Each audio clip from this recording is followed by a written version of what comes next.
Labadiena, esu kooperatyvo ekologiškai ūkininkaujančių ūkininkų BioLiauva vadovas Nikolajus Dubnikovas.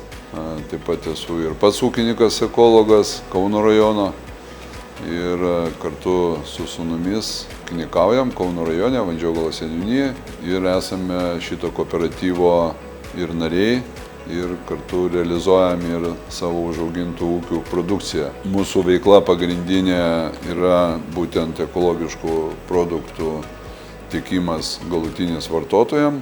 Mes neužsiimam importuojamom ekologiškom produktais, visos prekės yra Lietuvoje auginamos, pagamintos. Taip pat dar turim ir tokią veiklą, tai yra ekologiškų grūdų eksportas. Bet šiuo atveju kalba ne apie tai, o būtent apie trumpasias grandinės, per kurias mes ir realizuojam savo produkciją. Tai trumpoji grandinė, turiu omeny tai, kad šitoj grandinėje dalyvauja ūkininkas, ūkininkų kooperatyvas ir be kitų tarpininkų ekologiška produkcija, kuri čia matoma, pavyzdžiai realizuojama įvairiais kanalais. Tai yra ir per mažmeninę parduotuvę, nuotoliniu būdu, tiekiama reiškia ir viešajam sektoriui. Tai yra pradedant vaikų darželiais ir kitom įstaigom.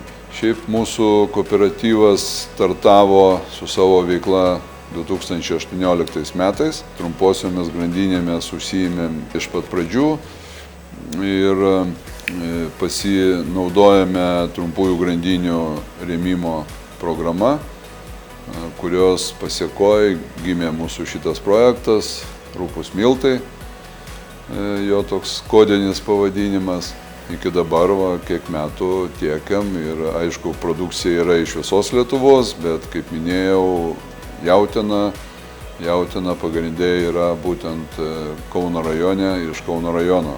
Kooperatyvas BioLiauva, dalyvaudamas trumposiuose grandinėse, sudaro galimybę būtent Lietuvos ūkininkam, Kauno rajono ūkininkam, šiuo atveju mūsų, pasiekti galutinį vartotoją ir turėti tam tikrus pranašumus, reiškia konkurenciniai kovoje prieš su importuojamais produktais iš trečiųjų šalių.